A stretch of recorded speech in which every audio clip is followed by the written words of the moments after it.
Oh la qu'est-ce donc je vais vous faire une vidéo pour vous dire mes pronostics pour les quarts de finale de la Ligue des Champions et également pour les quarts de finale de l'Europa League. Donc je vais commencer d'abord par la Ligue des Champions et je vais commencer par la première affiche que moi j'ai en tout cas, c'est l'Ajax d'Amsterdam face à la Juventus de Turin. Donc l'Ajax qui fait une très très bonne saison cette saison, même s'ils sont en difficulté en championnat hollandais.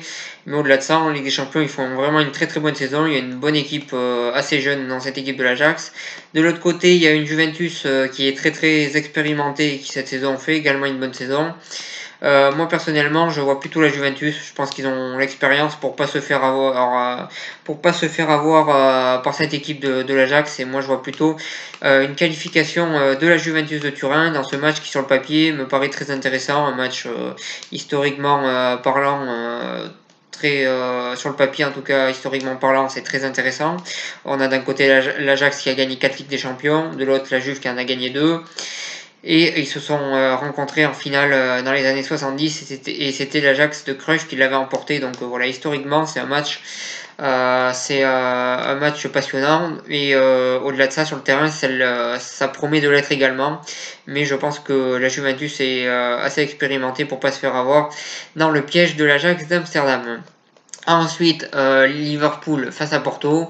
Les deux équipes s'étaient rencontrées l'année dernière et Liverpool s'était qualifié assez facilement. D'un côté, on a Liverpool qui cette saison, selon moi, est moins fort que l'année dernière, mais fait quand même une bonne saison. Voilà sur ça, Liverpool assez bon, même si je le trouve moins bon que l'année dernière. Et de l'autre côté, un Porto qui fait une très très bonne saison. Ils sont au coude à coude dans le championnat portugais avec le Benfica pour la première place. Et au-delà de ça, ils se sont qualifiés en quart de finale de la Ligue des Champions, ce qui est déjà très bien. Donc voilà sur ça. Donc voilà, une belle équipe de Porto face à Liverpool qui est quand même une bonne équipe. Je vois plutôt une qualification de Liverpool, mais je pense qu'il va falloir qu'ils les prennent très au sérieux quand même. Donc voilà sur ça, mais je vois une qualification de Liverpool. Ensuite, Tottenham face à Manchester City, duel 100% anglais. Je pense que Tottenham n'est pas le Liverpool de la dernière qui avait éliminé Manchester City. Et je pense que Manchester City, pour le coup, peut passer face à cette équipe de Tottenham. Donc je vois une qualification de Manchester City qui, selon moi, est supérieure à Tottenham et qui, selon moi, a les moyens pour passer face à cette équipe de Tottenham qui fait une bonne saison. Cette équipe de Tottenham fait plutôt une bonne saison dans l'ensemble, mais je pense que City est plus fort et je pense qu'ils vont se qualifier. Ensuite, un bon match sur le papier, même si sur le papier quand on regarde l'historique des deux clubs, mais sur le terrain je pense qu'il y a quand même un écart entre les deux, c'est entre Manchester United et Barcelone. Donc voilà, Manchester United, comme je l'ai déjà dit assez souvent, qui selon moi est quand même assez faible cette saison. Voilà sur ça. Après ils sont en quart de finale, mais je pense qu'ils n'ont pas le niveau pour pouvoir espérer quoi que ce soit dans cette Ligue des Champions. De l'autre côté, on a un Barcelone qui est pas très régulier, mais qui selon moi est au-dessus de Manchester United. Donc voilà, je vois une qualification de Barcelone. Et il faut dire que quand ils jouent bien cette saison Barcelone, ils sont très impressionnants. Donc voilà, je vois une qualification de Barcelone. Donc pour récapituler, je vois une qualification de la Juventus, de Liverpool, de Manchester City et de Barcelone. Ensuite, on va passer à l'Europa League. Donc voilà sur ça. L'Europa League aussi a de très bonnes affiches et on va voir ça tout de suite. Et je vais commencer tout de suite mes pronostics par le premier match qui est quand même un choc entre le Napoli et Arsenal. Donc voilà, un beau duel entre deux équipes, entre deux bonnes équipes. Honnêtement, d'un côté il y a le Napoli qui fait une plutôt bonne saison dans l'ensemble, et de l'autre il y a Arsenal qui commence à se relever petit à petit des saisons précédentes qui avaient été compliquées. Donc voilà, une belle affiche sur le papier. Je pense que le Napoli quand même reste plus fort que Arsenal, notamment avec leur armada offensive et leur jeu très offensif en lui-même. Donc voilà, moi je vois plutôt une qualification du Napoli face à Arsenal. Donc voilà, qualification du Napoli selon moi. Ensuite, un derby. Je crois qu'il y a 50 km d'écart entre les deux villes. Villarreal face à Valencia. Donc Villarreal cette saison qui joue le maintien en Espagne, même s'ils commencent à se relever, ils sont sur plusieurs victoires consécutives et je pense qu'ils vont se maintenir. Voilà sur Villarreal, mais qui en Europa League fait quand même une très très bonne saison et qui a éliminé des adversaires qui sur le papier étaient pas forcément évidents à éliminer. Ils l'ont fait et de bonne manière. Donc voilà.